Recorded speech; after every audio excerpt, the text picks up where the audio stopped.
Cincinnati's roar can't hide. Wrestling dreams all collide.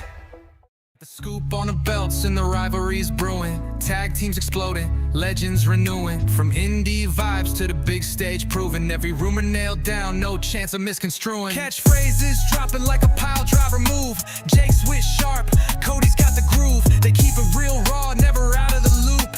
Step into somewhere, the wrestling troupe.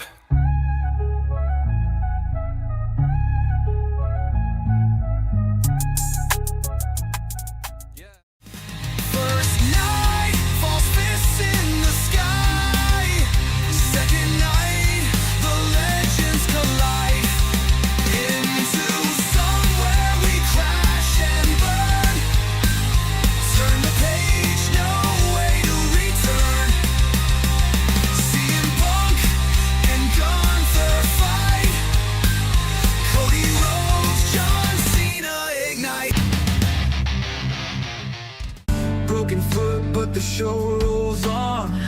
Jake's pain sings a quiet song. In the song where we all fall.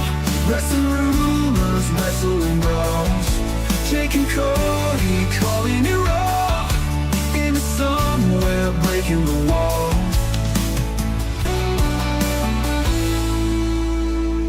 Eclipse a suplex, dreams and chair shot screams. Fans in the chat throwing wild extremes.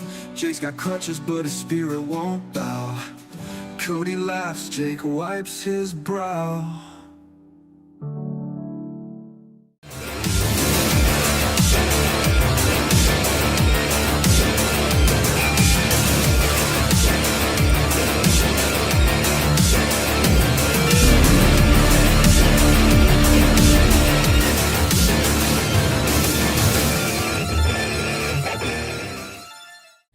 Calls a shot, Spaz breaks the game. Cody's in the fray, adding to the flame. Ladders they rise, fists hit the air. Chaos erupts without a care.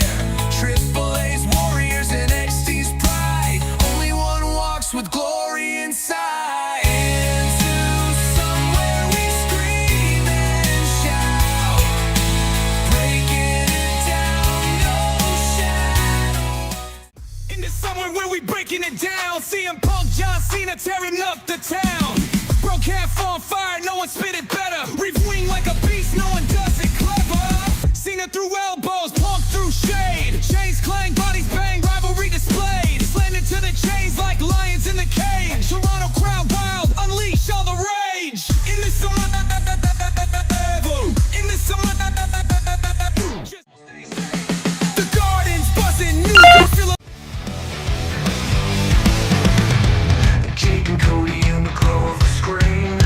Wrestlepalooza fight so mean. Cena's fists like thunder. Lesnar's roar like a beast. The crowd's a riot, no room for peace. Into somewhere we dive and we shout. Breaking it down, what it's all about. Into somewhere where the chaos flies. Slam on the mat, no compromise. Into somewhere where the stories collide. Jake and Cody take us inside.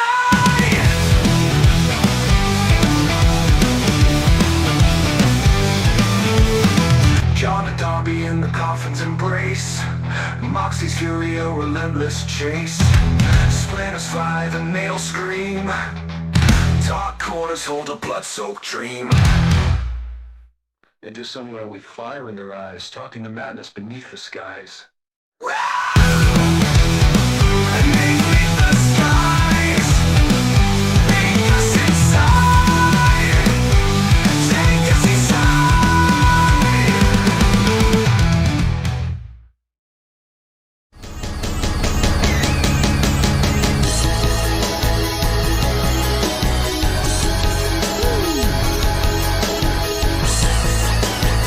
What's going on, ladies and gents? Jake, aka Countdown Ended, coming to you for the Wrestlepalooza 2025 and AEW All Out review. That's right, we've had quite the day jam-packed with wrestling. They were live in Toronto. That's right. Should have opened with that, but here we are. And it was a day filled with wrestling. We're going to break it all down. Hopefully you're all doing well. Thank you for joining us and tuning in here. As always, should not be alone. Let's see if we can hear him. The man, the myth, the legend himself, Cody Onidi 316. Give me a hell yeah! What is going on? Can't wait to get into both of these reviews. What do you think the better show was? I had more fun with Wrestlepalooza. No shock there. There was more for me in that show to either get behind or that I preferred. Excuse me, I'm dying over here. But AEW had really good matches and moments, but in the grand scheme of things, I feel like there was more eye rolling and kind of that forced to pay attention induced moments where it's like, if I wasn't reviewing this, I'm not so sure I wouldn't skip, and come back later. Not a terrible night on either side, but still, granted, there were some good things. I enjoyed Wrestlepalooza more. I had more fun with that. The AJ and Punk match. The last time I felt like I saw a match that was this well executed was Ronda Rousey's debut at Mania. Because we had the mixed tag there then with Angle and Stephanie and Triple H, and it was so rehearsed that it was well wrestled. It made sense. That's how this one felt, except there wasn't much rehearsal, I guess. It's just AJ can still go. All the naysayers, she held up really well tonight. AJ looked great. She looked phenomenal. The story that they told, having the hot tag always be out of reach. There was a point in time where they just got rid of the rules. They said F it entirely. They were no longer worried about it being a tag match. They're like, forget it. We're doing it live. We're doing it live. And that table spot was brutal. I mean, they used AJ Lee's body as a weapon. Seth threw her into her husband, holding on to, Seth, and it was just like, or Becky, excuse me, and it was like she launched her like a missile. Everybody goes toppling down. Seth had a huge welt on his side, so Becky used her like a lawn dart and chucked her, but the attacks made sense, and Drew, part of me really wants to see him with that title still, but we knew Cody was not losing. White hot babyface over like Rover with the fans. That it was a bold prediction. I didn't think it was going to happen. It was just nice. Just bask in it. Baz was there live in Toronto. He sent us a few videos of things. We clutched up in Toronto. But unfortunately, as always, if we feature anything that has any type of copyrighted music or imagery, they take that down. They actually had a problem with the SmackDown review that I had to redo the intro. So the part where I was showing just on their Twitter, where it shows like matches upcoming, it wasn't wrestling footage or anything. It was just the digital GIFs of the faces morphing, for the Wrestlepalooza card. And that was enough for them to be like, hey, your SmackDown review, nuking it. Bam, that's out of there. I'm like, all right, thanks, you. You know how it goes. So that's all right. We'll make it work. And we've got all our own material here. That's why we're thinking ahead with our lawyer. We've got our good friend in the house, as always, my time traveling lawyer. Keeps me ahead of these lawsuits. The issue is, I hated what they did to Cena. Oh God, this made me so angry. I'm gonna talk about AEW first, but this has to be addressed right off the bat. Yeah, hit me. No, this has to be addressed. So, Liv where didn't is return. this guy that you got? No, not that. Oh. Where did you find this new guy that smokes this thing that he calls a quote-unquote anxiety pen? I think he's bullshitting. And I think you need to fire him. I think I might have had to, and unfortunately, I come very poorly prepared. But I just I don't know. We've got to get the audio up and running. Let's see if it actually plays. But I'm being inundated with nonsense. Let's see. Hold on. I had it prepared before, but I'm a terrible host. God, the amount of times that I've asked you to respect me and respect my anxiety pin is, at this point, getting ridiculous, Cody. God, right. The amount of... I got that in just for you. Jesus. I forgot all about that. It would have been better if it was fully edited. Granted, at least I got my anxiety pen.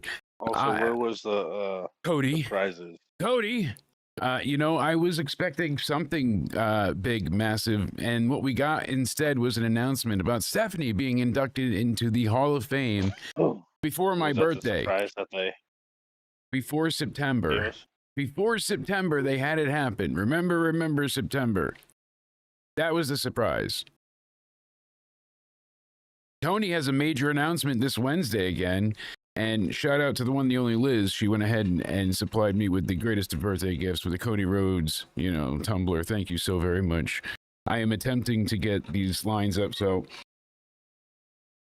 we have a Google Voice number that's able to take multiple calls. So it even has a voicemail at this point. We'll get it up and try it again shortly. We'll see, because we're not having luck with Discord. For whatever reason, when I ran it through Wavelink, it echoes. Anyone out there that's super with Discord, hit us up afterwards. I hated what they did to Cena. I hated it. Oh, God, we've seen this before. This is we could have rewatched highlights from their SummerSlam match. That's all this was, a best of. But this is what his year is supposed to be. He's supposed to even, it's not just because he lost, it's how he lost. What story are they telling with him? There's how many dates lapsed? Like, what is the point to any of this? At least when he was heel and he had the title, there was a point to it.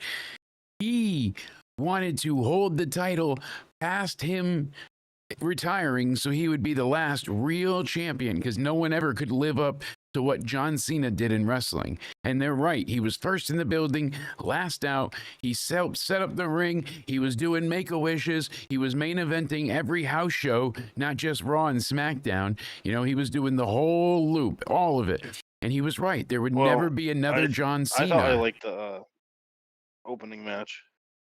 Like, what did we honestly expect here? I was hoping it'd be a bit more 50-50 or some type of different story told, that instead of just German suplex, F5, insert coin, you got to make the arcade give you a couple extra lives, because John can't He doesn't quit make right a show away. until But Crown Jewel, though, so it makes sense to.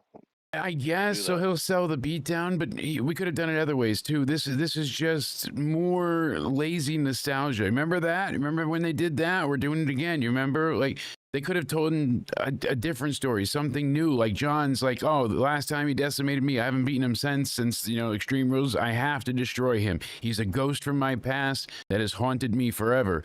I need to beat Brock in order to retire. I can't retire until I. Simple story that I thought of in 6 seconds, roasted out of my mind on Bavarian nut cream. What are you gonna do? Really?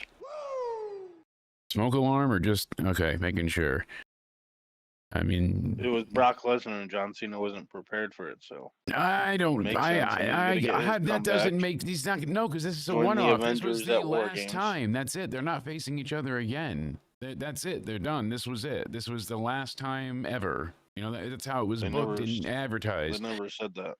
They put it in the marketing and in both the package afterwards. They wanted to make sure that this will be the last time for these two legends to face off. John Cena's retiring, and this is the last They'll stop both be for in War Games Lesnar. together. I doubt that. Why? I don't think man, either one of them are going to be Brock in. Lesnar. I don't think either one of them are going to be in War Games. To be honest with you, I could be way off, I think but they're both going to be. I mean, we'll see. This was not great, though. I don't feel like any of this made sense. You fed him to Brock. Why? What does Brock get out of beating Cena? Brock didn't need to win here. Brock's not retiring. Brock's been out for 2 years because he has a sex proclivity that most people don't care for. He loves his golden shower videos. To each their own, right? Everybody loves a good bottle of every now and again. All right, it's like Gatorade. Just a little more tart. I mean,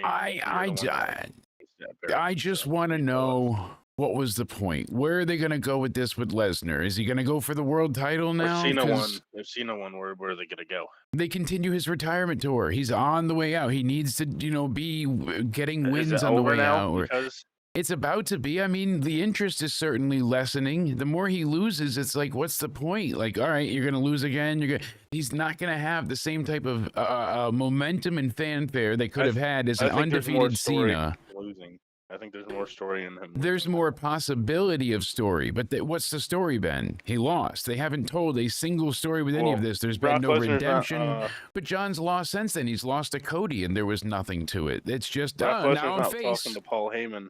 Brock Lesnar's not talking to Paul Heyman for no reason. He needs an advocate. They know Brock can't be on the mic, and people would pop for nostalgia with him being introduced. I think you're just looking too far in it. No, and he'll be on the Team Vision at War Games. Then they're going to take on the Avengers. You're going to have to do I don't know. We'll see. John rumored to have another singles match that night, but we'll see. I mean, I just hate that they trounced him out there. They let him get beat. They beat him afterwards. They show the kids crying. It was just they wasted Cena the same way they wasted him at SummerSlam, you know, and it's just another go of it, you know, the Suplex City repeat. Happened 10 years ago, happens again now. German suplex F5. The only story was that Lesnar's stronger than John, I guess, or can take more punishment. That's a wrap. I'd give it half a star. Yes, because that's John showed up. Absolute cinema if John Cena won. There's more to me with him winning. Sense. I think it makes perfect sense. John winning continues his momentum upward. He needs to have a little. He's already lost. He lost to Cody. That was his downfall. He already had his downfall. Exactly. This was supposed to be his confidence maker. Can he win his last match? See, now I think it's more than that, though. I think they screwed the pooch here. You're going to have less of a momentum as you could have. They think we forgot 2014 all over again, and sadly, it turns into just a nostalgia bait instead of an actual story with John. John going ahead and needing a confidence builder, and Brock Lesnar is the best one of all of it because Brock wins, he doesn't get elevated by beating John. He gains nothing because if he loses, he gains nothing. It doesn't affect Brock. Brock is Brock. But the loss, again, affects Cena going forward. And that's the problem. And I feel like it weighs more. Yeah, I mean, he wants to be on top one more time before retirement. We'll see if that's the story they're going to tell. But I feel like they missed quite a few trains on this one. The heel turn was a disaster. They turned him instantly without even making sense of it. And losing from there, isn't a big issue. I don't think it's a huge issue. I just think the match was a waste of John Cena yet again. The waste of an appearance, just like it was on Raw, waste of an appearance. They have so many better things that they could be doing with him right now. And for him to take a few German suplexes in an F5 doesn't justify bringing out Lesnar for this. He had a better match on SmackDown with Sami Zayn. He probably would have wrestled a better match against a broomstick, but still, this is what we got. A shitty match with Lesnar. We've got, 5 dates left now? That's what sucks. We've wasted so much time this year on pointless shit because people wanted moments instead of meaning. It's disheartening. It is. And it wasn't this way for a long time because WWE was cooking. There was long-term storytelling. There was short-term booking. They had kind of the best of all the worlds. There was enough factions, but it wasn't all-consuming. It started to get faction-heavy. Then we kind of broke through a few. But now we're again rinsing and repeating it. You know, faction heavy. Everything's division, opening, closing. Wins and losses don't matter because they're just going to interfere anyways. Like there's no payoff to it. There's no finality. We're not moving pieces. It's just another day right now, and that's a huge problem. They're not giving people a gigantic reason to care. They had LA Knight become the special guest referee to the Vision match today. Why was this not designated weeks ago, or at least on SmackDown, for the love of Christ? On Raw? Anything? You know? There we go. I mean, yeah, I don't. No, I just really think it goes to War Games. Yeah, but what's that got to do with LA Knight? You were glitching. I couldn't hear you. Oh, I said, yeah, making LA Knight be the special guest referee. They announced it right before the match, pretty much. What was the point of that? They could have told more into the story. They had them, screwing each other on Monday. That kind of thing. I need a partner. Jimmy is. I won't do it. You have to do it. You can't do it. Why won't you do it? Faction madness. Yes, indeed. I'm just curious as to why they felt like this was a necessary point to have him be in this match. Shouldn't he have helped them just immediately screw over the Vision? Like, why would he be objective when he's got a problem with the Bronze? It's just, it's very confusing. You figure he would screw them over or fast count or whatever, something. But he ends up having to get the pinfall counted for them 1, 2, 3 in the end. Explain it to me. Wait, a fast count for who? For the Usos, why can't he count on their, 1, 2, 3, help them win? Why would he not screw over the Vision? He's had issues with Jay, right? As of He late, so I has, don't but think you wants figure he Jay winning still either. hates the Vision. He can help Jimmy. It makes more sense that, enemy of my enemy, still my friend kind of thing. They all still hate the Vision. I mean, he could put enough aside to still work with them, even though him and Jay are ready to tear each other's throat out. Too high right now for that. I just know that if I have a problem with somebody, I can't go ahead and, the whole focus is on them for weeks. I have the power to do something about it. You're not going to be the one to use that authority. Instead, he was going to act down the middle. Be fair? I don't know. It doesn't seem like an LA Knight thing to do. It felt very neutered. They turned him into a regular ref instead of actually being meaningful at all in this. I disagree there. You think that they used LA Knight wisely? Why is that? Again, he was having issues with Jey Uso, and then he's not going to be like, we have issues hitting our finishers on each other. Now I want to help you, buddy. Yeah, but it's not about helping Jay at all. It's about screwing over the people that he's been focused on destroying for weeks now. The ones that keep fucking attacking him and beating him down and destroying him every week. He wouldn't go ahead and step in and be like, and do something to screw them over or get them back or get their comeuppance. I mean, I don't think so. I don't know. It just didn't really feel like a LA Knight thing to do. This match was kind of lacking too. This was felt long, and it was about 17 minutes, I think. There was a couple of decent points. You got Bronson Reed going for a moonsault and gets nothing, lands like a flapjack on a Gradle. And I don't know. It's just there wasn't a hell of a lot here that caught me in this match. Breaker, speared both Jimmy and Jay through the table set up in the ring. Bronson Reed hits him with the tsunami, and hey, the Vision win. Why? Sure. Now they're winning. When it matters, they don't win, but when it's nothingness.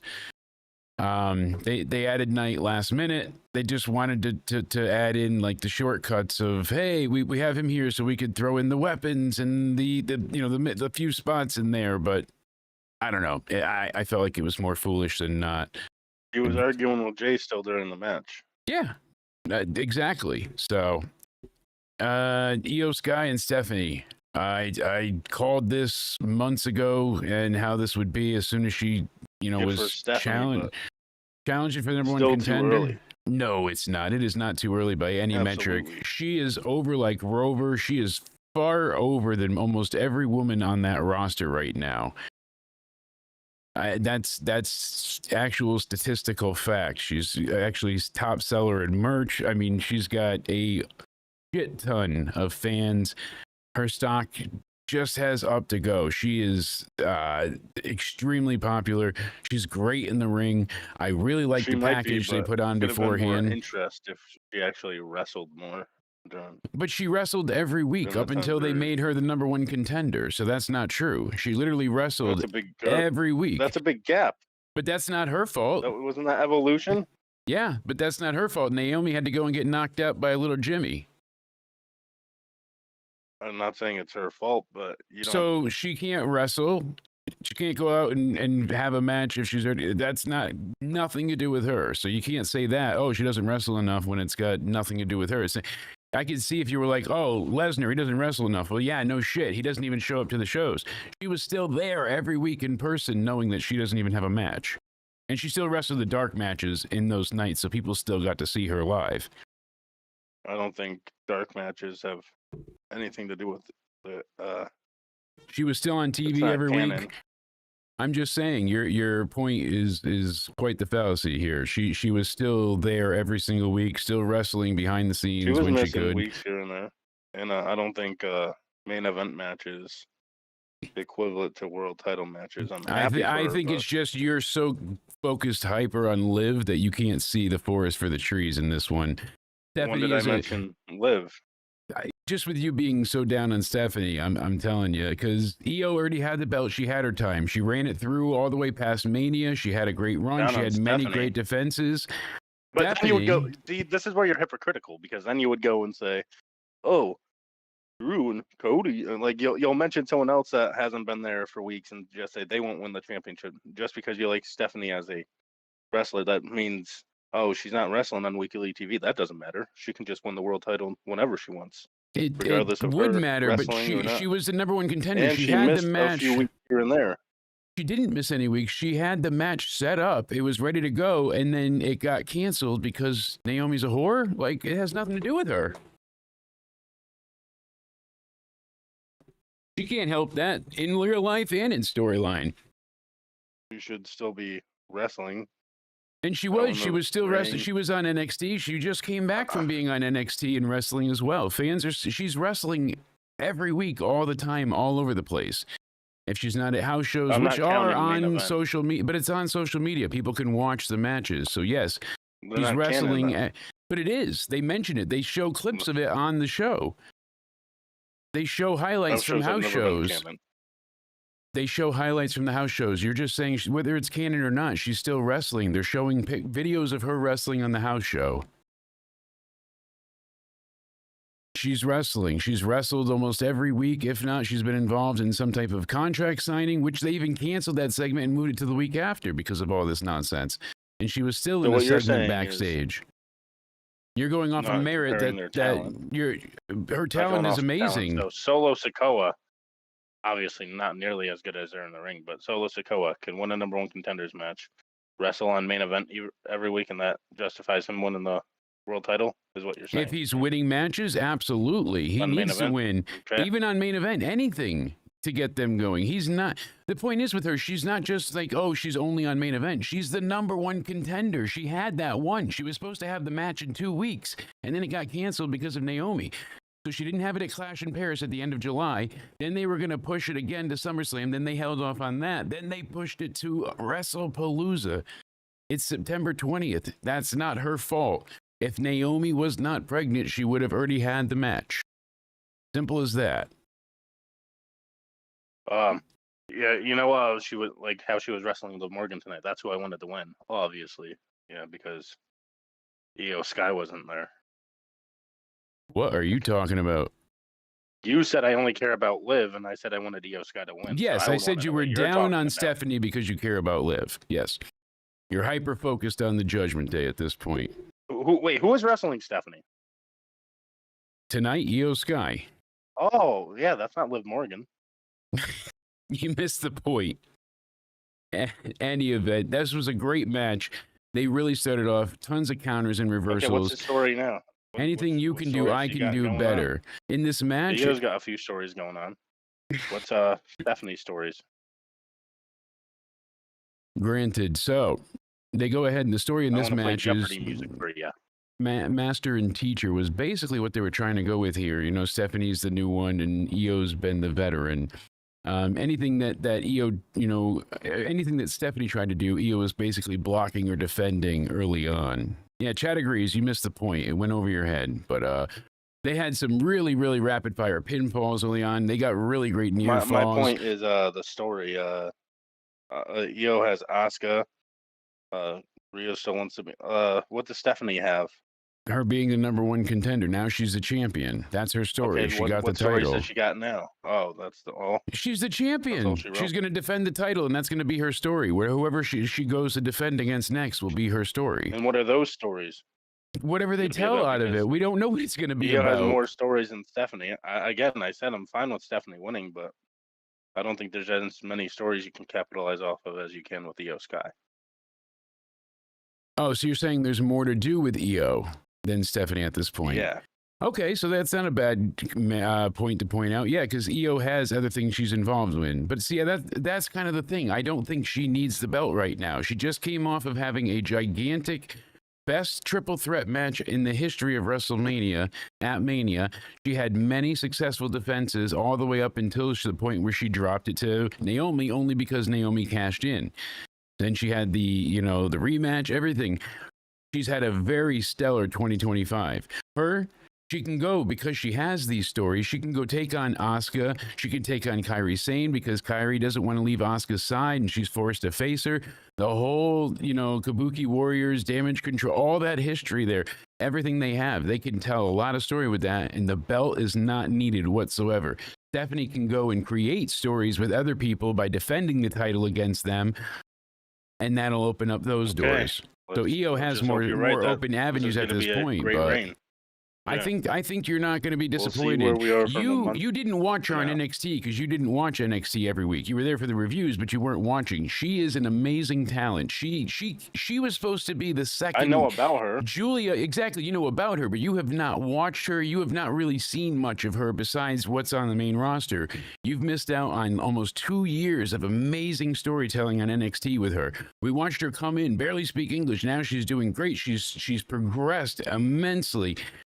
She was supposed to be the number 2. I've seen plenty of her matches. I'm not denying Julia is supposed to be the number 1, and she far surpassed her in ways where they just kind of were like, oh, take the title off of Julia and give it to Stephanie, because she ended up being the double champ, and Julia got moved up quick. No one expected this to be this way, but through her own effervescent nature and her ability to just capture fans, she's done so in mass appeal, and she's got a huge following right now. She has basically a movement rooting for her. All of her little demons going on there. So Stephanie, especially going against Io in this match, they killed it. This is as close to 5 stars as you get. The sunset flip powerbomb off the apron, and to be able to get out of that and then turn into a double knee stomp was a thing of beauty. That led into the springboard splash to the outside. Again, some of the things they do, they look like professional, both sky and pool divers. We get a huge springboard board cross body, and that really beautiful snap suplex. I'm going to say beautiful so many times because that's what it was. So much of this was picturesque and picture perfect. Keeps trying to set up for the devil's kiss, but Io escapes and keeps hitting her with the double stomps. Eventually, though, she does get a gnarly, nasty, grueling dragon screw that they repeated, I think, twice on the replay cam. She hits the devil's kiss after that. You hear the crowd now doing Booker's chant. I love it. That's great. They even shouted him out on commentary. I like it. Oh, yeah, man. Oh, yeah. He went ahead and he would be proud right there. So Io takes down her knee pads, and she's going to go ahead and she's going to just nail her in the head, but she misses the moonsault. Stephanie climbs to the top. She hits a goddamn, again, picture perfect motherfucking spiral tap. The move that AJ cannot perform anymore, the one that he said he's actually forgotten how to do because there's such a thin margin for error that it's just too dangerous. She hits this into somewhere. Copyright permitted. 20 minutes. Stephanie is our new champ. Pyro goes off, holding up the belt. Her father is there from Chile. I'm getting emotional now. There was very slow pacing early on, but once we got to that midpoint, the crowd got behind it in a flurry of a sense, and she's had like one of the best first years on the main roster that I can think of in any recent memory. This match again was picturesque. I would give it as close to 5 stars as we could. What's going on, Mr. Kincaid? Glad to have you here. Hopefully everybody in the chat is doing well. Make sure you guys subscribe, hit that like button, and be sure to check out Liz, Cody, Spaz, and everybody that joins the show in the description box down below. We appreciate it. If you're on Instagram or Twitter, make sure you give us a follow there at Countdown Ended and at Cody Onidi 316. Yeah, this was great. As a dry mouth as I am, this was absolutely stellar match, better than I even expected. They were able to recapture the live crowd. They got their ovation and their flowers. I love seeing her dad hold up the belt. Can't wait to see what we get in the future. Now, if it ends up being where she turns into, if she turns into Judgment Day and doesn't defend these belt for forever, just like they haven't defended their tag titles. I mean, what's Finn Balor and JD been doing? They've been in AAA. That's they've my been fear elsewhere. because Finn Balor and JD McDonough are incredible wrestlers, but they have no story with those titles. Exactly. So all they are given is backstage segments, and I'll argue. You want me to criticize Judgment Day? I don't think Finn and JD should have the tag team titles. I think they should keep the titles. They could be great heels with them. They just need to defend them more often. And there also needs to be more teams on Raw. How many times are we going to see them face either the New Day or the Viking Raiders? So I would honestly give them the Braun Breaker and Bronson Reed for now. Yeah. They should have won them all in the same night. When Seth cashed in his Money in the Bank, they should have captured the tag titles that night. That's how it should have been. But you and I knew that then, you know, and we called it before. Again, we knew the next match was going to be a ton of fun. AJ Lee, CM Punk. Becky and Seth are lowered down like SpongeBob, you know, going psycho mode. They go ahead and load them down slowly when this huge Beth and Becky and Seth elevator. I still got Beth on the brain from Edge earlier. We'll get to that though in All Out. So they lower them down and they have a mashup of their themes. So it goes from Rollins, whoa, whoa, whoa, to Becky's, oh, oh, oh, pretty quickly. But it was a cool mix up. And AJ Lee, CM Punk do the same, comes out to Cult of Personality. It goes into her theme afterwards. They should have just came out to the same music, I feel like. But they each needed their own little time in the sun. This was a great match. People were chanting GTS before the bell ever rang. Fans were white hot. This is what they were here to see. This is what they paid for. Right as the bell rang, AJ being chanted for. She wants in. She wants to be tagged. And Becky's covering her ears. She's acting like it's poison to her veins and hearing those chants burn her alive. But she doesn't want to get in the ring yet. So there's Punk in the ring. And that was the story going forward. Keeping AJ from being to be the hot tag and tag in. And, you know, Rollins would distract the referee so Becky could mess with Punk and she'd kick him or she'd hit him in the back. She'd try for a low blow. She'd, you know, double X handle from Punk. She'd do something. So finally Punk goes up not once, not twice. He gets 2 successful hits, but on the third time, thrice, he manages to get, what's that, countered because he threw 3 double X handles in a row. So I'm not sure. I don't know why he had to do it at a 3-peat, but I'm not sure if everyone knew this or if they even announced it. So what I have to say might just be stupid anyway. I didn't know that if you have the bundle, you can also watch the pay-per-views on Disney Plus. Really? Look at that. See, they're going to explain more as it goes on because as of right now, it's just been confusing, very confusing. And I don't know what's included and what's not. Some people today on Twitter were like, I apparently can watch it. I didn't even know I was subscribed. And other people were like, I paid for the subscription and I still don't have access. So yeah, I'm not sure. I didn't get it either. But yeah, just for future reference, it's on Disney Plus as well, not just ESPN. Good to know. So, hey, let our Irish buddy be free again. Finn needs to be babyface. I agree. Listen, Coot, I agree. You saw it on the NXT Homecoming episode the other night, you know, with Balor with his arms up doing the Prince. Yeah, he was happy again. He even said, I missed this. You could see it in his face, in his eyes. Soon enough, that man's got to be turning. It's got to be happening. Can't deny us fans too long. So AJ tries to get on the floor, and Rollins is standing in her way. Everywhere she goes, he's blocking her. And basically, you know, Punk's trying to get that hot tag, but Rollins just keeping her away the whole time, kind of, you know, holding her stiff off. And you see Seth and Punk, they're trading suplexes and they're trying to get each other up and over. But finally, Punk gets him down and gets AJ, and she has just the biggest surprise look on her face. And she comes in. She starts laughing hysterically, and she takes Becky down to the mat and, you know, double legs her, throwing some good work punches. Second time, they were a little bit sloppier, but it was good still. And Rollins tries to use Becky as a weapon, like I said, but she just gets knocked down again. AJ's laughing. and we see them on the outside, and that's when I said, my God, they ended up using her as a weapon. Just that table spot. The table collapses and is supposed to come apart a certain way.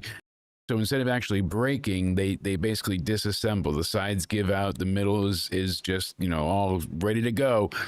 So when someone lets go the support piece, it's just a little switch underneath, and once you put that lever down, the support piece falls, and now the thing can fall apart. So hey, it looks cool. You're still breaking the table, but you're not hurting yourselves like you are. Other announce tables more. Yeah, I like the old ones. Just they might be worse for the wrestlers, but they looked more effective and better when they broke. This just looks like you're landing on a crash mat. Sometimes the appearance of the announce table looks nice, but yeah, it looks a bit more future-esque. But the problem is when you're going through it, it doesn't look good at all because you're not really breaking anything. It's just kind of falling apart, and Lego's tipping over. And on top of it too, they end up hurting themselves more. I feel like by always landing on the edges. Seth had a huge welt, like a big circle welt on the side of his ribs over here. And I'm like, yep, that's from the table spot. I mean, it looked bad. Well, maybe they should go back to the old school announce table. Yeah, because Becky, she threw AJ hard as she could. She crashed through the table with Rollins landing on top of him. And the ref even went over and checked on him.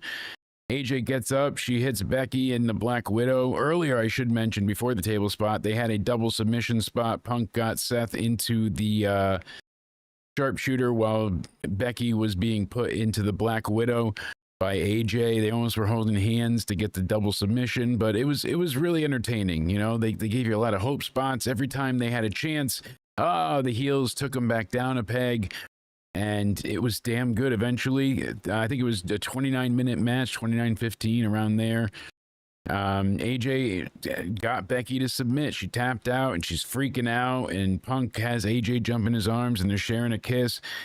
Some people were like, oh, this was sloppy. I was like, no, this was brilliant. This was a fantastic, fun, entertaining match. This was the excitement that I was missing. It was at sports entertainment all the way, but it was the best version of it. Like I said, the last time I saw a match that was this good and this stellar is when we saw WrestleMania, I think it was 35, when Rousey, 34, yeah, when she made her debut, and she teamed up with Kurt Angle against Stephen Hunter. They rehearsed that match ad nauseum, so that's kind of what this felt like without it actually being rehearsed. They were able to do these things. She showed no ring rust. I was more worried about Cody and how he was acting in the main event than anything. This was great. I cannot say that enough. This was my favorite match of the entire day. I would again give this, on the fun scale, 5 stars. On the realistic scales, maybe like 4.5, 4.25 in there. It was a damn good match. I implore you to go back and watch it. It's not all just the hype. I think it's 5 stars. I knew you were going to go there. I don't think it's the hype. I think it actually could be in a lot of people's books because it was all right. It wasn't a technical masterpiece. It didn't have to be. It was gritty at times, but it always felt real and felt like the moves were actually hurting each other. And they were, at no point did they do something where they weren't always trying to attack their opponent. There was no spot in here where it looked like they were rehearsed and doing something that was agreed upon. As with AEW, they had several spots tonight, hardcore moments where the person just stands there waiting to get hit, or they help you, they lean into it, and it's like, why do you want to get hit with thumbtacks? Why do you want to land in thumbtacks? Why do you want to get hit with a chair like that? Shouldn't you be? So at least they were always battling to get out of things and get away and reverse maneuvers. And even if it wasn't the best looking, it was the best looking because it was most realistic and the most believable. I didn't have to go crazy to suspend disbelief here because they even had, Seth get put in the Black Widow and he's trying to get out of it, but it didn't look like, he can't, chuck this 90, pound girl, obviously. They made it work. Every bit of it seemed legitimate. Becky and Punk had a fun few moments together. I really want to see this turn into something more as well, and I think that's what we're getting. If rumor has it, Punk will be challenging for the main title while Becky is getting challenged by AJ for the IC title. How do you feel about that, Cody? AJ challenging Becky Lynch? Yeah. Sorry, I'm feeling nauseous. Uh-oh. You're going to take off, don't worry, but I know it's been a day. Finish up with the main event, I know. Don't you vomit on me. That's all we got to do is get one of us going. So If we I seem went a little ahead- cranky, that's why. Because when I'm talking, the more I feel like more feel like you're gonna die. Well, we don't need that. But we had the Undertaker come out, American Badass, rides his bike down. Well, yeah, but I think I heard the gong. AJ Lee's gonna suffer her first loss though at Ooh, Crown Jewel. Right? I keep calling it Clash, and I know, Clash in Whatever. Paris, and I keep calling it Takeover because it was Takeover Perth, and I still have the Yeah, same thing. But I keep forgetting what the name of the show is. me too. But yeah, I think Becky's gonna retain, so they both have one on each other. Spaz reminded me about 15 times, so don't feel bad. But yeah,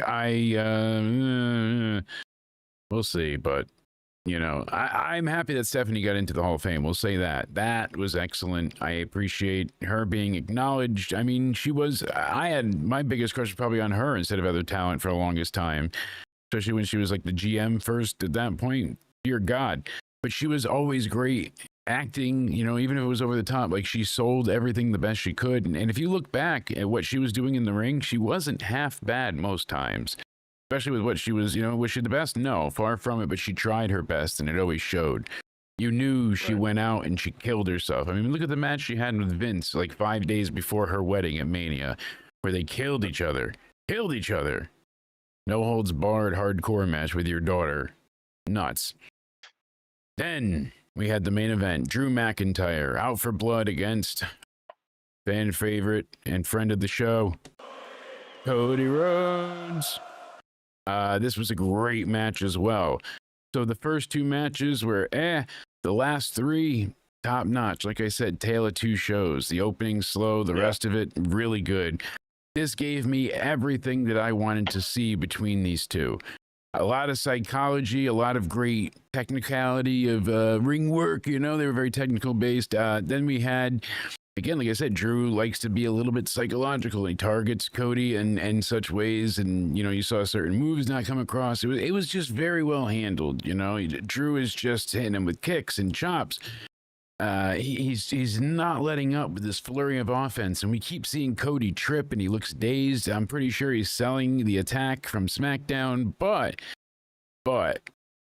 you never know with Cody, because he would wrestle severely injured too, and he has before. So it feeds well into the mythos of Cody Rhodes. You're like, is he actually injured? Is he working us? Does he have a concussion? Is he just playing it up? He might be, but Drew was angry as ever throughout all of this. They battled in the corner, and eventually Cody got a huge superplex. And they had what only could be called a hockey fight for a while that ended up with Rhodes hitting him with a big power slam. They got dragged to the outside, and Cody got hit with an Alabama slam onto the solid steel steps. Poor Cody. He got hit hard there. The way he sold it was great, but he landed perfectly on his hands. But the way it looked, oof, that had to hurt. Probably, Yeah, he ends up putting Drew in the figure four, and finally Drew punches him right in the mouth to get out of it. And you see Drew take off the corner of the turnbuckle at one point, and the ref goes to reattach it, and McIntyre throws it out of the ring. Like, forget it, we're getting it out of here. So, you know, that was going to play up later on. They basically battled, and he sets up on the outside the Claymore through the announce table. But the referee tries to stop him, gets in his way for a moment, and that's when he goes for it. But now Cody gets out of the way. Drew, his foot goes through the front of a table, and he's selling it like he can't walk. He can't put weight on it. He can't stand. He's falling down. He's trying to get the Claymore again, but he can't do it in the ring. Cody grabs him. Huge Cody cutter off the ropes. Crossroads gets the win. And they showed Cody celebrating while the trainers were attending to Drew, and he's selling his leg. And some people said, oh, does this make him look foolish? Does this make him look like an idiot? I don't feel that way, because he's so obsessed with revenge and getting what's his. He doesn't, you know, again, see clearly. So he's just hyper laser focused, theme of the night, on hurting Cody as much as possible. So I wanted to see if he would make it go any further. They, of course, could add a stipulation next time and ramp it up some. But I don't think these two are done. But we called this one perfectly. 5 out of 5. This I would give again 4.25 stars, probably up in that range, at I'll least give it a 4 out of 5. Yeah, I mean they really managed to just feasibly beat the hell out of each other, but they did it in such convincing fashion. And you even saw a Sheamus white noise at one point. That was great. And AEW, like you had Adam Edge Copeland doing I saw the that. I John did see Cena that. "You Can't See Me" 5-knuckle shuffle. So was that a sign to John, come to AEW, or is it just, hey, here's your retirement tour, I'm paying homage to you? God knows, but no bridges ever burnt. All in all, you figure the first 2 matches, the first match I barely gave a star. It was like a 1/4 star. I hate that shit with Lesnar. It drives me insane. If there's so many other matches we could have had on this show. Apparently, Tiffany Stratton is not injured. So Dave Meltzer was the first one to put out that she was injured, and she was scheduled to compete on NXT Homecoming, but she was pulled, replaced by Lyra, Bird Lady Valkyria. And I'm gonna bounce. all right, bud. You feel better. We'll talk to you later. Everybody, make sure you give Cody a follow. Cody O'Needy 316, taking care. Thank you. Have a good one. Sounds like you might have crapped his pants there, but Yeah. poor guy, not doing well. That's okay. We feel for you, bud. So Meltzer did go ahead and say it. He said that she was injured. That's not true. So Wrestlepalooza was supposed to have a triple threat. Nia Jax was going to be involved in this match with Jade. And that's not at all. I guess they didn't do the match because they felt like it would be too much on this card. And instead, we go ahead and have them do it on this upcoming week's SmackDown. So she's not injured. They just moved the match to be less cluttered on this show. Sure. If you say so. So the first match gets maybe a star. I want to be hyper negative on that one, but I have to be. The Vision with the Usos, maybe 2 stars. You know, like I said, Stephanie and Io is as close to 5 stars as you're going to get. AJ and Punk again, like 4.5. And then the final, so you're looking at, 5, 10, 15, 16, so 18 out of what, 25? Not terrible. So, you're at like a C rating, which is probably lower than I would have even said. I would give this more of a close to a B range. Definitely watch the final 3 matches, and if you skip through the first hour or so, you'll probably be better off for it. Watch the 3 matches, and then they kind of feel like 3 mini main events. It was a lot of fun, but AEW, they had a lot more than 3 hours and a lot more than 5 matches tonight. First, last night, MJF takes off to CMLL. He's at the CMLL 92nd anniversary show in Arena, Mexico last night, coming out in full Homelander gear. He held the title at that point for 49 days. So him holding that light heavyweight title, big deal down there. People were upset. He comes out, like I said, in his full Homelander costume. He eventually faces Mystico, loses the belt. And him, Dorada, and Hechicero all worked the show, and they all flew to Toronto immediately following to link up with the rest of AEW crew for today's All Out, where all of them have a match on the pay-per-view, interestingly enough. So, crazy. The world never stops moving for the wrestlers. We know that for a fact. AEW All Out, it was what it was. Yeah, first match you were busy watching Hangman Fletcher. Yeah, so Lesnar and Cena, I went back when they were showing the vignette of everything for the next match, and that's when I caught up on that match. And what a disappointment that was. I wanted to see, if you're going to have John lose, at least make it fun. Don't just German suplex F5 it to death. I never understood why people love Lesnar so much. He's always been boring. He's a miserable promo. He can't speak to save his life. His matches are not exciting. He's just kind of big. He gets in there like people should like the Big Show more. Big Show at least could cut a promo at times and cry.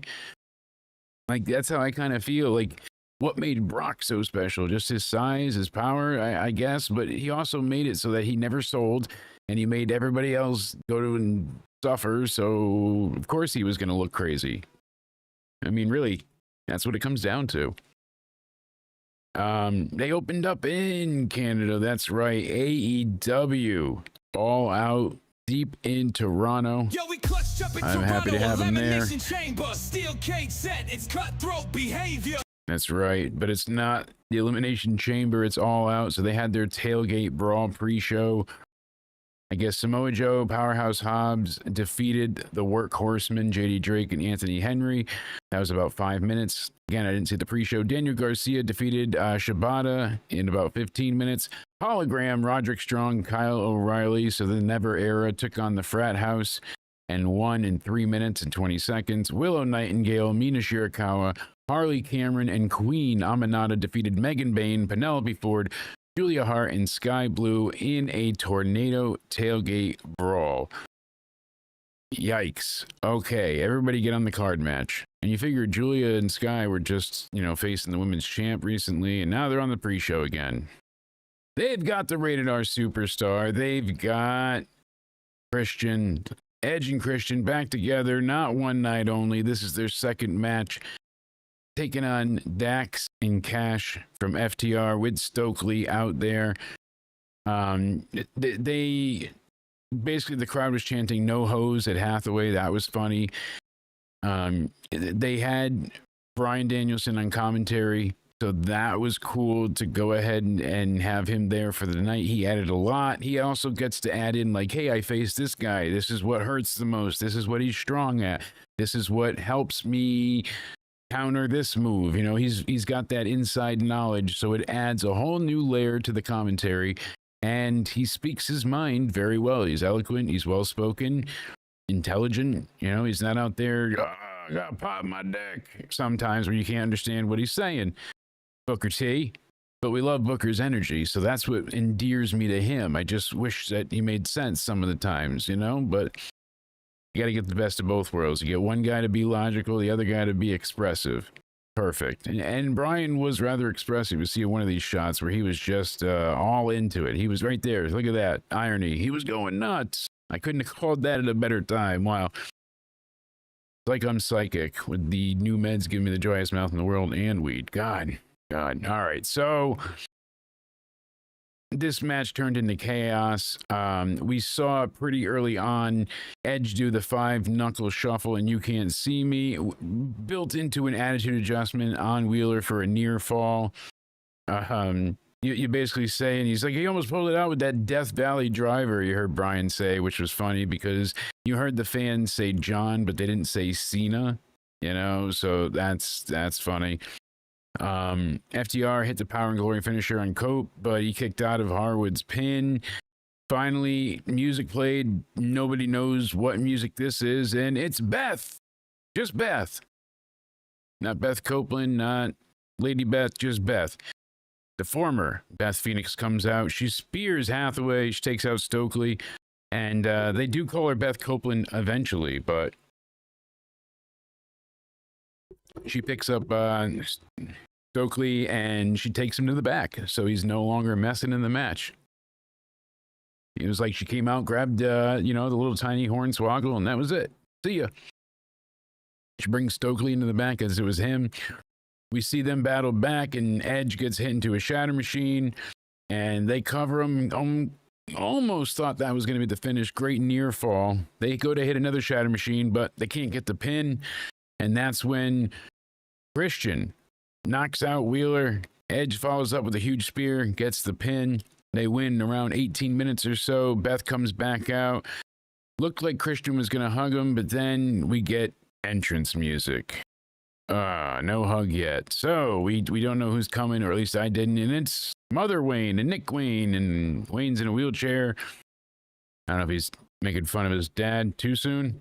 All right, sorry. And Kip comes out. He handcuffs Edge to the ring ropes, and they hit Christian. FTR does with a huge spike pile driver, and they do an avalanche one. And Beth is trying to fight back, and she is being instructed by Edge to go, get out of there, he says, save yourself. She goes to get away, but FTR grabs her, and they hit her with a spike pile driver. Those evil bastards. Oh, what heat. And we get Copeland out of the handcuffs to check on his wife, but this was a lot of needless heat. Did we need any of this for them to be able to face off? I mean, come on, this was a lot. Couldn't we have like just the regular, they're in Toronto feel good moment? Why did that have to get squashed and destroyed? His wife just reunited with him. Edge and Christian were just about to hug. Like, it was everything fans wanted. It was a fun tag match. None of this excess was needed in this crazy revenge plot with Christian and the Waynes. They could have still told the story without doing any of this tonight. Just let the fans soak it up. You're not in Toronto with these two as a tag team often. Toronto Elimination Chambers. It's heartbreaking. Why go ahead and have them reunite for them to just constantly get their ass kicked? Oh, they got to get revenge again. They could have done the revenge angle without actually getting beat here. You could have just said, Christian, say, hey, I need you, but I have unfinished business. Obvious. That's it. It's that simple. Of course I'll help you, brother. 3 seconds, your story is explained. No, he's going to still be a heel, and Edge is the good guy and gets his wife back, but they all get destroyed, and she's beat up and pile-driven by FTR. They're hitting women, but that's okay here. Come on, what are we doing? It just, again, the hat on the hat on the hat. It just was unnecessary. Let the guys have their good moment. Don't look at the wife getting spiked. Why? Why? Leave Beth out of this. Then, my next disappointment, folks. The show does get better, but this broke my heart. Eddie Kingston, Big Bill, was a whole lot of nothing. No Enzo Amore as rumored. No spoiler there. I got baited hook, line, and sinker. Danielson was like, hey, I wonder if Eddie's running out of oxygen. Ha ha, fat, get it? Brian hates fat people. I swear. That's a shoot, not a work. He legitimately like hates fat people. I don't know if it's because he's vegan or what, but he has a great disdain for the McDonald's eating fatties. Big Bill eventually gets a big back fist to the face and kicks out at one after already getting, DDT'd. Whatever. So Eddie goes ahead, and I was like, all right, let's see what happened. Nope. Eddie reverses a little bit, but you can't get in front of it. And Bill then hits him with a back fist that you thought it missed, but you weren't sure. And I'm like, okay, so did the first backhand miss? But then the other announcers are like, oh no, Eddie did connect. So Kingston did win. It was confusing. It was, I don't know, it was very underwhelming. We haven't had Eddie back in 15 months. Then, guess what? He's being attacked again. Everybody's coming down and blah, blah, blah. And we got more bullshit. Brian Keith is already down there, start whooping ass, and Hook comes out after they turn off all the lights. They make it real dark in the arena, and we got to have the Hook symbol instead of the bat symbol. See the lights go out, and he's hiding. And it's Hook. That's about it. So, I don't know. My wife's sleeping over there. Go sleep. 15 months. We've not seen Eddie Kingston in 15 months. And this is how you bring him back. This city doesn't deserve you, Eddie. Toronto, you guys, I'm sorry. Eddie deserved better. He did. This was terrible. This was some bullshit. This was a bad match against somebody that the fans don't give two shits about, so there was never anything in jeopardy. Yeah, you're not Taz. It ain't happening. Lay it off. Come on, Hook. You got some splaining to do. MJF versus Mark Briscoe. So, again, I'm not really into hardcore matches. Never been into the deathmatch scene. CCW and all that. It's never been for me. I'm not squeamish at blood. I don't like it because it lacks what wrestling is important for me. Like what's important about wrestling for me is the psychology. Because I can see, the Young Bucks have the greatest match with Ricochet and his partner ever, and it's like whoever he wrestles with. It could be William Regal. Oh my God, they had the best match ever. But I'm not cheering for either one of them. I don't care about either one of them. I don't know who the face is. I don't know who the bad guy. I know story matters, and having that huge array of psychology at your fingertips to go ahead and be able to tell these stories through indirect means. You're not always being, vocal. It's not the most conventional way of telling a story, but that's what you're doing in the ring. You're painting a picture with violence. And where do you go when you're making somebody bleed profusely from thumbtacks? Like, how do you get it over that? Like, that's why, like, oh, if we have this match, we lead to a cage match. The cage match doesn't work, so then we had the dog collar match. Now you really can't get away. Like, there's escalation. Once you're like, hey, I'm gonna gut you like a fish match, what's left to achieve? What else can you do? All right. And especially, you've seen the one tack spot. Ow, that hurts. He landed on 70 tacks. He's going to have to pull those out of his body. Ow. But now it's a tables and tacks match. So you're going through the tacks, you're going through the tacks, you're going through the, into the tacks and through the table, into the tack. So the spot is not a big deal because we see it dozens of times.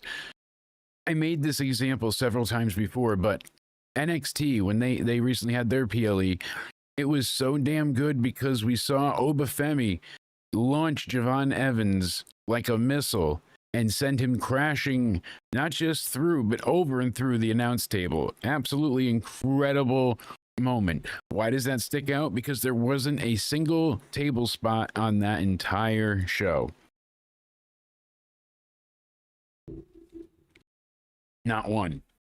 So it manages to stay locked in my stoner reduced brain fat. That's whatever left in there from years of, fast food and tacos. Every time, a backdrop onto the thumbtacks. Slamming them through the table, spine buster. Here we go, Froggy Bow onto the, like, it's on the thumbtacks, but it's a 20-minute match with the thumbtacks, and you hear the audience chanting, "We want tables," after they did it with a chair. I mean, the only part that I really thought was funny was MJF going to ringside. He's like, "Oh, you want the table?" So he grabs it, he takes the legs down like he's going to put it in, and he puts it back under the apron of the ring. That was great. That's an MJF moment. MJF is gone for a while. I guess he's going to be away, so he's going to be selling his injuries, but he has a movie to film and some other stuff to do, so he is legitimately gone. That sucks. They need him at this point. I mean, he's got his honeymoon, Pico said, and then Violent Night 2 he's going to be filming. So he's getting more and more acting roles.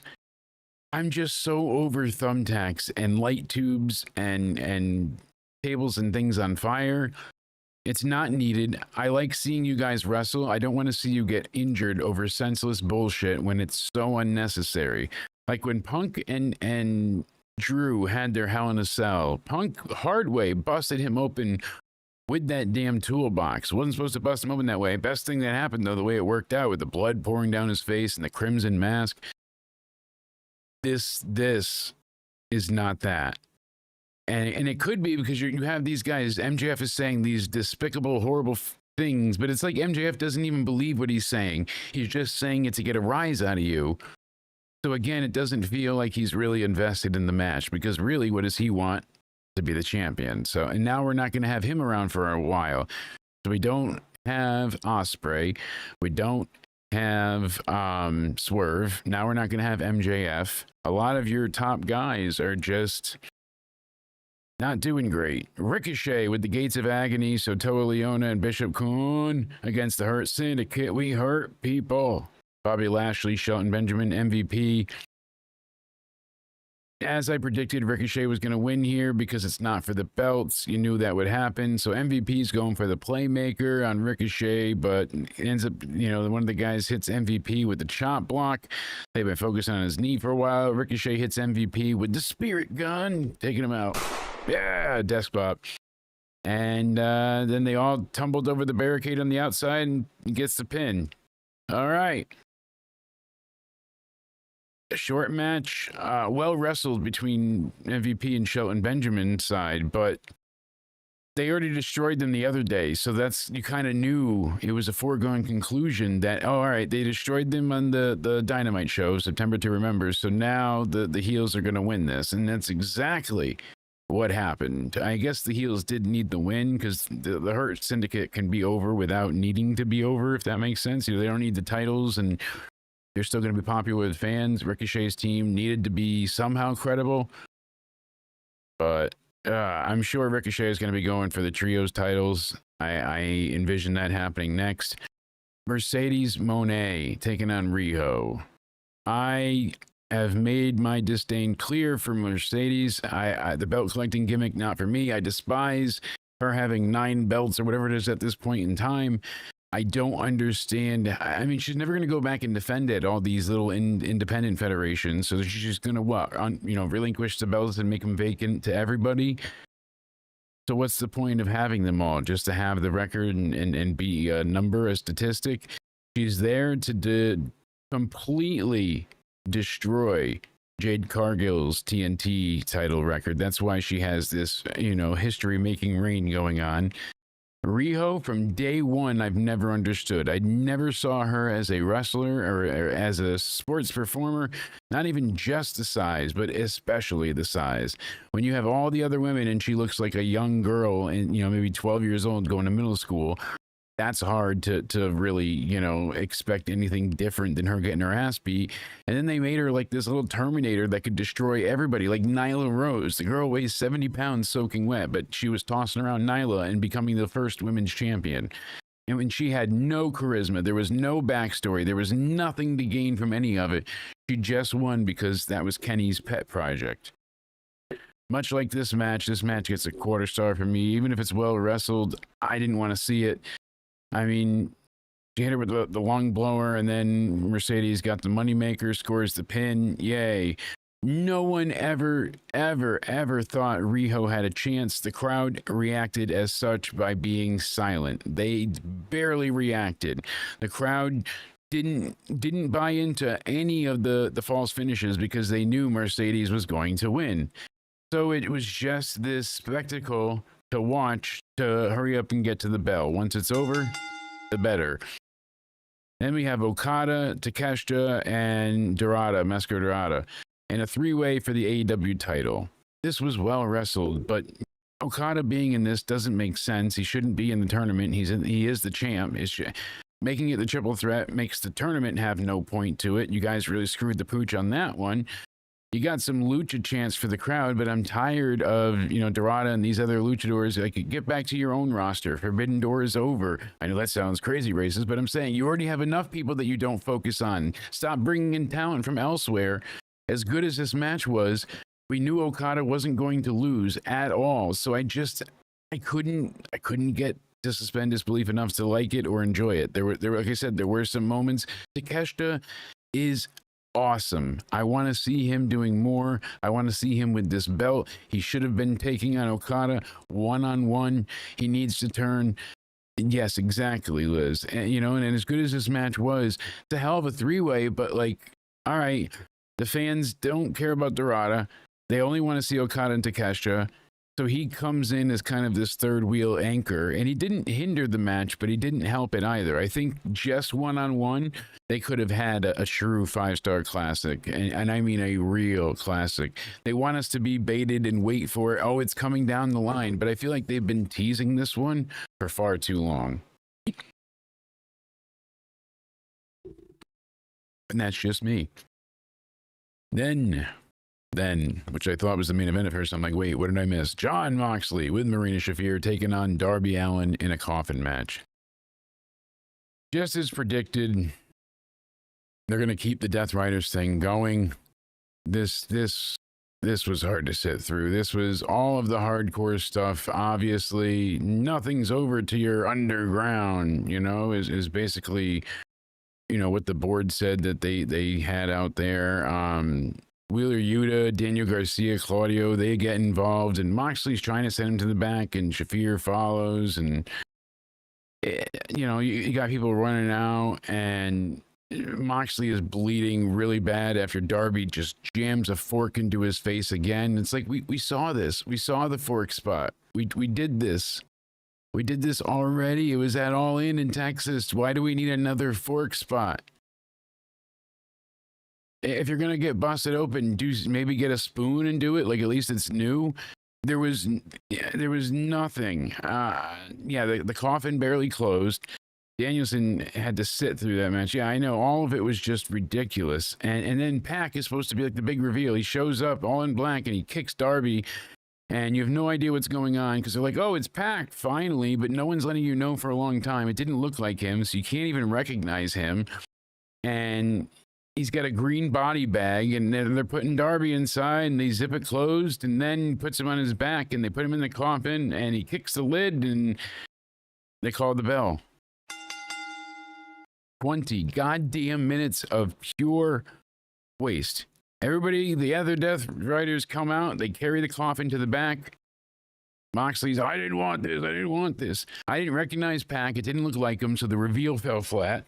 There was nothing great in this match. It was a bunch of foolish CZW hardcore spots from Dean Ambrose yet again. And Darby, oh, I can take pain. Alan, what was the point of any of this? Yeah, little British dude was Pac, right? Go figure. Who, my time traveling lawyer can't even pick that one up. But yeah, it was Pac indeed, and I'm like, really? That was him? No, like that's how bad it was. I mean, 20 minutes of this. Darby keeps getting up from everything. I mean, from ladder falls, from just the most horrific landings ever. But he doesn't look strong. He doesn't look like, oh my God, look at the resilience. Look at the underdog fighting and clawing. It's like, look at the idiot. Look at the fucking retard trying to prove that he's tough. But really, all he's doing is getting himself more fucked up so he gets hurt more for another day. It's ridiculous. You're gonna go through that much torture and then still lose. Oh, I like the pain. Right. It's a shitty gimmick. They have something with Darby. He's over with fans, but he should be so elevated right now. He should be at such a higher place than what he is. He figures 6 years in this company, and he's still just that TNT guy. He's in the middle. He's not truly at the main event like he should be. They have screwed the pooch with him, as we've been saying tonight, over and over. I don't know. They had the Orange Cassidy tease in this too. I don't give a shit about bringing him back because that's just more of the same. Puts his hands in his pockets, wrestles, rolls, flips, does something silly. There's nothing new to it. For 6 years, it has been the exact same as it was on the Independents. Not once did we get anything different from Orange Cassidy at all. Nothing surprising, nothing, no new angle, no new type of move, nothing. It's just playing the hits on repeat like he's an 8-track. Got to drive around the block to hear the song you want because there's no rewind and there's no fast forward. So we're always doing the same damn thing, just like Division. Tony, Chris Statlander, Jamie Hayter, Tekla. Probably my favorite match of the night for AEW. 12 minutes, get in, get out. Tekla's got Tony in a submission. And it looks like she might tap, but then she rolls her up for a 2 count. She gets her also foot to break the other hold. And that's when Jamie Hayter gets Tekla up to the apron. And she just basically spears Hayter off of the apron to the floor. Looks nasty. Tony is fighting Chris Statlander. And all of a sudden, Chris just like kind of hooks her, gets the pin and the 3 count. And I was like, holy shit. One guy was losing his mind. The crowd didn't know what to make of it. They wanted to boo because they didn't want Tony to lose, but then they were excited that it was Statlander. And then all of a sudden, pyro's shooting off, and Chris is trying to celebrate, and Harley Cameron comes running out, and she jumps into her arms, and Tony's just kind of watching from the ramp, and she points at her, and she points back, and they have that kind of you moment. And Chris holds up the belt. Congrats to her. This was a ton of fun. Probably one of my favorite matches on the AEW side, just for how well the story was told in the sense of like it was always something competent happening. They made it make sense with the 4-way. The only thing I wish they didn't do was have referee Audrey be involved. So that's my nitpick. I think the fans were very attentive and they were aware of what was going on, but it was hard to tell that what happened, who got the pin at the end, and the fact that Chris won. They didn't want to boo her, but they also weren't happy that, Tony lost. So it was kind of a precarious position in the end there. Though we have Brodito Brody King and Bandito against the Young Bucks, against Jet Speed, against Josh Alexander and Hachachero. Like we said, he was in Mexico last night as well.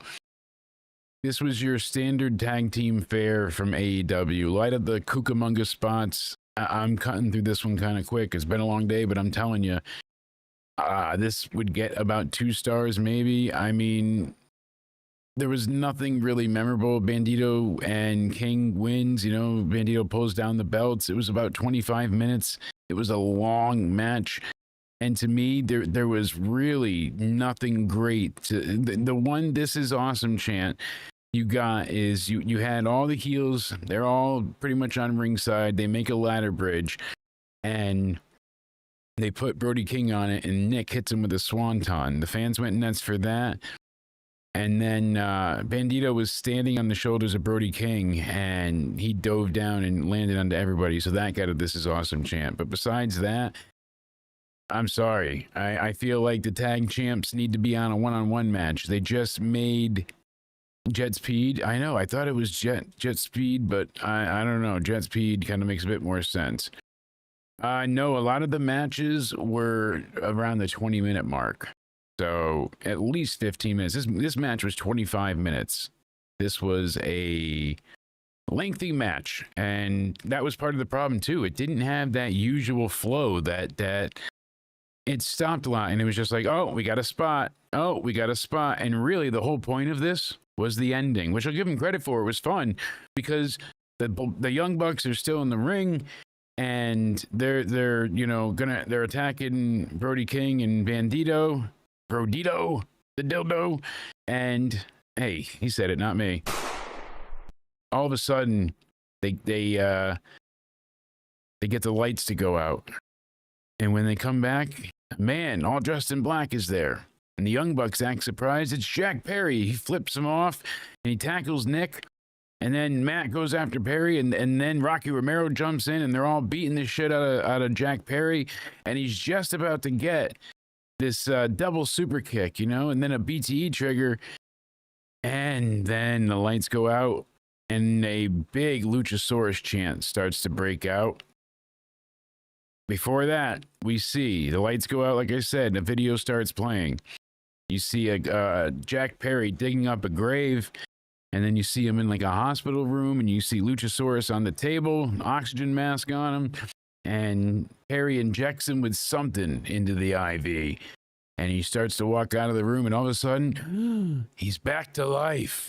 Luchasaurus is back, and the lights come back on. Luchasaurus is in the ring, and he clears everybody out and kicks everybody's ass. And they look at each other, and they hug, they embrace. Jungle Boy's got his dinosaur again. JR must love it. The crowd went nuts. He took off his kill switch belt and threw it into the crowd. Tarzan Boy played. God, I love that song, Baltimora. I used to be big into soundtracks as a kid, and I love Chris Farley. So when he had the Beverly Hills Ninja movie, I got the soundtrack for that. And Baltimora is on there, as well as like Kung Fu Fighting. Got that. Got a few other, notorious tracks, but Baltimore, Tarzan Boy, I would listen to that on repeat while I played Doom on PC, the first one, endlessly. That and Rogue Squadron. Heavy Dirt Days with a joystick. Not my joystick. This was insanity as far as a tag match goes, and I guess I was looking more for a real tag match since we already had the insanity that was Edge and Christian earlier with FTR. I was hoping for like a straight up 4-way, but 25 minutes of sit back and keep up with the insanity because it's crazy, boys. That's all that's going down. Then they promoted Wrestle Dream, and we got the main event. And before that main event, they made fans gasp. You heard an audible yell in the crowd. Don't mind me as my mouth falls apart. Hangman, Adam Page, and Kyle Fletcher, the TNT champion, are going up next. But before that, we have to know that there's an announcement. There's going to be an announcement on Dynamite this week from Tony Khan. Holy wow. Wow. Wow. Fucking wow. Tony Khan. Huge fucking announcement. Let's go, boys. Let's do it. What are we going to do for Tony? Let's up those numbers! That's right. All right. But granted, he's got a big announcement, and the audience actually went, they gasped. I wish I could just even play that one little part without getting demonetized and copywritten to hell. So, we get the main event. Fletcher's out first. Looks like $1 million. Don Callis comes out with him. Now, no one can get involved or he's stripped for the title and is disqualified. So Don being out there made even less sense. Even though he was just on commentary, I wouldn't have had him anywhere near the main event. It was good. It was a good match. Fletcher is for about the first 8 to 10 minutes, it was mostly Fletcher just being dominant. Again, my nitpick here, this was very long. And especially seeing this is cutting into John Cena and Brock Lesnar, which I'm watching on another screen and not happy with. It was like, this one was long. So he goes for the first buckshot lariat and Fletcher super kicks him. And that's when he's able to hit Page with a brain buster for a really good near fall. Eventually he puts him in a Boston Crab and Page is trying to get out of it. Eventually he gets to the ropes, he gets the rope break. And Danielson makes a lot of good comments in this match. He's like, I've never seen someone dominate Page, to a start of a match like Fletcher is. He's like, the technique he used with that Boston Crab was fantastic, and the angle and the pressure, and that's what we need from Brian. That's the fun stuff that I'm looking forward to hearing more from of him. So at this point, they've traded blows back and forth. Eventually, Fletcher gets a really good sit-out power bomb for another near fall. They're talking about Fletcher being so young. He's only 26. This is his first pay-per-view main event. And Taz got mad at one point because a "You're Not Ready" chant broke out after Fletcher hit a brainbuster in the middle of the ring for a near fall. Fans thought he was going to get it, and then they said, "You're not ready." And Taz snapped. He's like, this shit is annoying. Everyone at this level is ready. Fletcher's in the main event. Of course he's ready. What are these guys talking about? Like, he was heated. He was hot. Don't want to see him backstage. So it was funny to see how angry he got over this one. Granted, he's defending the boys. Can't deny him for that much. But we go ahead and we continue on, and basically Fletcher hits Hangman with a flying knee, and Brian's like, you saw his face bounce off the ropes, and that can't be good for his neck. And you're like, yeah, that set him up well. So he sets him up outside on the table, or excuse me, on the apron for a brain buster. And it looks like he's going to land him in the table down below, but Page gets out of it and eventually gets him with a dead eye through the table. This was nuts. The landing, the impact, how they walked away from this and continued to wrestle for like another 20 minutes. Insane. Brian was freaking out. He's like, that's the most dangerous dead eye I have ever seen. He was like floored of what he just saw. Flabbergasted, flummoxed, in total disbelief. He couldn't fathom it, folks. Back in the ring, Hangman's getting his wits about him. He goes for the buckshot lariat, but Fletcher falls down, and that makes Page crash and burn. He misses. And here we see him, try to go ahead and get in, but he gets another dead eye, gets another near fall. Fletcher kicks out, and right as he does that, Justin Roberts lets us know 30 minutes left in the time limit. And I'm like, oh, dear God, don't do a time limit draw. Please, Tony, not a time limit draw. Because as soon as they announced that, that's all I kept thinking. I'm like, oh my God, they're going to go 30 minutes. It's going to be a draw. Oh my God, 30 minutes. It's going to be a draw. So Fletcher comes back, and believe it or not, he hits him with a hidden blade. And it was like, holy shit. So he's about to get hit with a Tiger Driver, but he ends up getting out of it. And Page goes for the buckshot lariat. But again, Fletcher stops him, catches him, pins him in an inside cradle. Really near fall with a 2 count. Page again. If it doesn't work the first time, try again, right? Doesn't work the second time, I'm a goddamn fool. If it doesn't work the third time, I guess I'm going to do it a fourth. Goes for another buckshot lariat. Fletcher hits a brain buster off this. And I'm like, oh, that was it. That should have been it. This was as textbook cinematic perfect as you can get. I think that's why Cody's stomach is all fucked. I think this made him shit himself. This was incredible. And that's when the "This is awesome" chant broke out again. Fletcher going for, clotheslines and lariats, and that's when he takes off the turnbuckle pad, and the ref is, looking at it, and eventually he then gets hit with a freaking beautiful running kick to the head, and Fletcher goes for another brainbuster off the middle rope. He's got Page up, but Hangman's fighting back. He's headbutting him. He's hitting him. He's slamming his head on the exposed turnbuckle. Finally, knocking him loopy. Hangman gets on the middle rope, puts him behind his back. One for good measure. Lays it in thick and gives him the dead eye. Goes ahead, leaves him lying in the ring. He gets back up. Buckshot lariat finally lands it. 1, 2, no, 3. I was going to say kick out, but no. Outstanding main event. Really good. I like Fletcher. Again, he's one where I said maybe he could win. Maybe he's young, he's hot. He is one I would say is too young, or it's too soon for him to take this title. Plus, it's silly since he's the TNT champion to allow him to have both. You really don't need many double champs right now. But let's see what happened. I mean, he had an amazing main event debut. He doesn't look bad at all. He looks strong in defeat. It was far better than the competition's match with John Cena and Brock Lesnar, because that brought the eyes, but not the ratings. Everybody that saw this was hyped about it. I mean, people were saying, I think Bryan's a little over the top, but I thought his level of enthusiastic criticism was great. Like he nitpicked some things, but it was all from a wrestler's perspective that we usually don't have in the booth. It was great.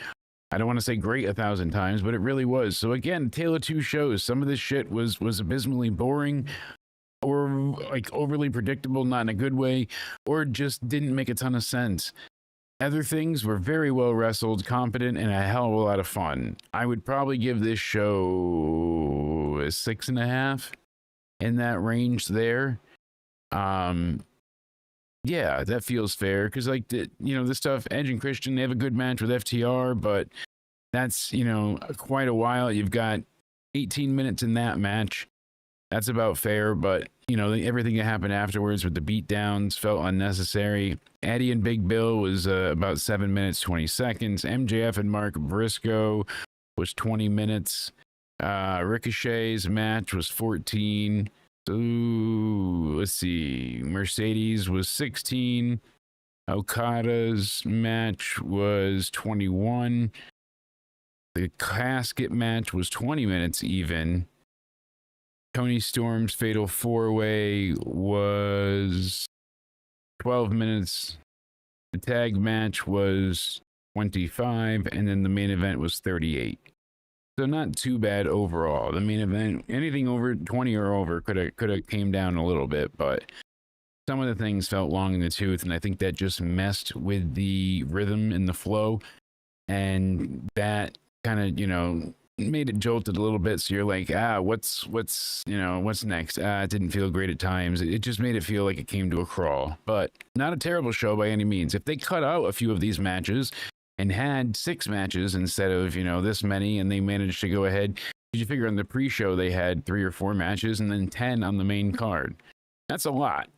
That's a real lot. I would say for me, I had more fun with Wrestlepalooza. Matches 3, 4, and 5 to me were some of the best, of not just the night, but maybe even the month of the week. I mean, it's been really damn good to see AJ return in such a fantastic way. Her and Punk, they killed it. They did amazing. So did Becky and Seth. They did their jobs. They sold so well, and they made it seem believable that, hey, this shit is going down and we're going to beat your ass. And we're, Steph, she'll tell you, her as a new champion, she's got a lot to prove, but I think it's not too soon, unlike Cody. I'm glad he's making his points, because you don't always want us agreeing. Is he misguided? I don't think so. That's what he believes. I tend to think that it's not too soon for her. She was a double champ on NXT. He was not really seeing much of her then, but she managed to captivate the audience in a way that hasn't happened naturally or organically since Rhea back in 2019. She really just got the attention of fans quick down there. They gave her the North American title, then they gave her the main title. And fans, they followed her every bit. She got them hook, line, and sinker. I think that's one of the best things that needs to happen. Yeah, Fletcher needs to be a face. And I think that Fletcher would need to get away from the Don Callis family. Liz said that. A few others have as well. Don Callis family, there's so many factions in AEW that it feels wasteful. WWE had a problem with it for a while. They got a little bit better, and we got the vision now, but thankfully they're not adhered to too many of them as it used to be. We've got the makeshift bloodline kind of with the My Family tree, but the New Day isn't really a faction anymore. It's two guys, and I don't really, Judgment Day, that's kind of it as far as the main roster. So, and AEW has a metric fuck ton, and that's part of the problem too. A lot of these people you don't see every week. If you do, it's kind of like, the drab, what are you getting? It's just a match. It's not anything more. I'm curious though what you guys thought in the chat. What was your favorite of the night? Did you like we'll say here better if I could type, and then we'll do ooh. I apparently can't type regardless. Start a poll. There we go. Better show? Question mark. WWE or AEW?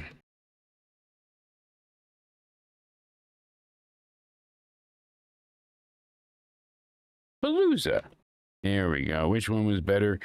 Let us know in the chat. If you're on the YouTubes, if you're on Twitter or Instagram, go ahead and let us know in the chat there.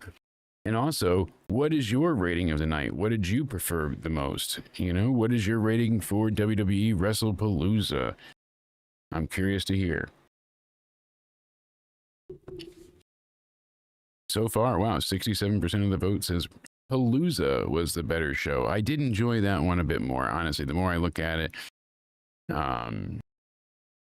yeah, the tailgate brawl, as we mentioned earlier, we took a bit to go through. Daniel Garcia beating Shibata, the 8-woman tag, Hobbs and Samoa Joe, the Ops beat the Workhorsemen. So really, nothing major. You enjoyed All Out. I see that. So there were some things in All Out that fans I can picture being invested with because of the long-term previous stories that they've had with like the Edge and Christian links. I don't know about the rest of it, though. It does make you wonder, where are they going to go from here? WWE, we've got this upcoming week, we've got on the 27th, we'll be live as well for WWE No Mercy. It's supposed to be NXT No Mercy next Saturday, but they're calling it WWE No Mercy. So we'll see what is added to that card. As of right now, we can buy No Mercy for $24.54 on Nintendo 64. Look at that. How great. I like that they have the No Mercy poster right now with the old Kane mask on the front of it. That's pretty snazzy. So we have 4 matches announced right now for NXT No Mercy. We've got Ethan Page taking on Tavon Heights, a singles match for the North American title. I'm thinking Tavon might be the one taking this because Ethan Page, he's done a lot, and he's defended this belt a bunch. I think he's going up sooner than later. He's extremely talented. He found himself in this heel role they let him test and run with in NXT, and he said he lacked direction in AEW. Now he's being coached and utilized in a certain way where it makes sense. We've got Obafemi taking on Trick Williams this Tuesday on NXT. We'll be live after that NXT talking to you guys, reviewing the shows, talking about who is the dual champ there, who is the next NXT and TNA world champ. I almost said North American champ. Again, no, that's Ethan Page's match. So yeah, we got to see if Obafemi or Trick Williams wins this Tuesday night. And then whoever wins is going on to face Ricky Saints. So sign me up for that next Saturday. Lainey Reed or Candice LeRae are the finals this Tuesday for the Speed tournament. And they're going to find out who is facing Sol Ruca for the WWE Women's Speed Championship. Are they going to give him more time for the title match? We'll see. You never know with the rules. And then we have a singles match for the NXT Women's Championship. JC Jane in tow with Fallon Henley and Jasmine Nix taking on Lola Vice. Arrgh. So a little Latin love there. I like that they had a small tournament to get to the championship match with the speed title.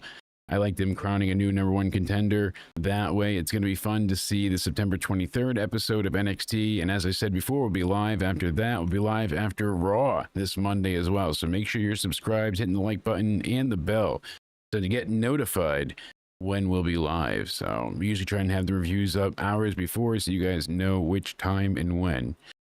But yeah, sounds like a good card for No Mercy. And WWE's just trying to set up as much massive stuff as possible. I mean, that NXT match that's got a lot of implications. So you figure we've got TNA Bound for Glory coming up. And with TNA Bound for Glory, we got to know who's going to go ahead and be their champ. I really thought we were going to see, Mr. Mike come back and take the title, but might have to wait a little bit. Are we going to get him and Oba or him and Trick? So right now for Bound for Glory, October 12th, right? Yes, October 12th. We've got the main event advertised as the Hardys, Matt and Jeff Hardy, going back in time, taking on Team 3D. It's the year 2000 all over again. Dun, dun, dun, dun. Dodge that one. This is going to be awesome. It's a tag match for the TNA World Tag Team Championship, but it's not any tag match. It's a tornado table tag match. Ooh, baby. Ooh, baby. Get the tables. That's going to be fun. That's going to be exciting. I'm looking forward to that. We have Ash by Elegance, who is the current TNA Knockout World Champion, taking on either Masha or Indy. We'll obviously find that out before the week after. We have Trick Williams, Obafemi, or Ricky Saints. We don't know which one of the three. They're facing Mike Santana. Singles match for the TNA World title at Bound for Glory 2012. And then the System. So Moose, Alicia Edwards, Eddie Edwards, Brian Myers, and JDC is going ahead and taking on Order 4. So Mustafa Ali, Tasha Steeles, Agent Zero, The Great Hands. So you got Jason Hodge and John Schuyler. So 10-person hardcore war should be crazy. We'll be reviewing that night as well. All in all, I enjoyed WWE Wrestlepalooza just a little bit more. Just a little bit, but I still am very, very excited to see what we get from NXT No Mercy. We'll have that covered this Saturday. Yeah, that's it, guys. Thank you so much for hanging out with us. For Cody's not feeling well, poor guy, but hopefully you can go ahead and make him feel better by checking out his Instagram. It's Cody_Onidi_316. Give me a hell yeah. Hell yeah. All the links are in the description box down below. Let me talk to you. Yeah, that's right. And thank you guys for helping me with those numbers. Go ahead and find me on YouTube. It's youtube.com, Jake DeMarco, or /Jake DeMarco. You can find me on Twitter, on Instagram, and on Rumble at Countdown Ended. We're on TikTok. That's right. You can go ahead and find us on TikTok. It's jake.countdownended. We're on Spotify as well. Hashtag into somewhere. Look us up over there. Let us know what you find. So we're a little bit everywhere. Go ahead and show ideas or anything you want. Feel free to email me, countdownended@hotmail.com. We're going to still, I got the number reported, so hopefully tomorrow we can have some test calls, but we got the line up and running, so now we just got to get people being able to call it. But we're going to have some fun with that, take live calls soon. I hope you all have a great night. I hope you had a great day of wrestling. Milo agrees. I hope you all stay sexy, and I'll see you next time.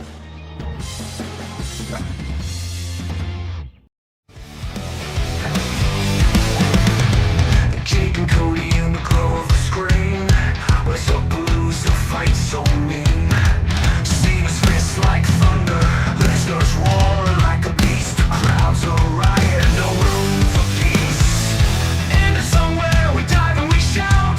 Breaking it down what it's all about. Into nowhere.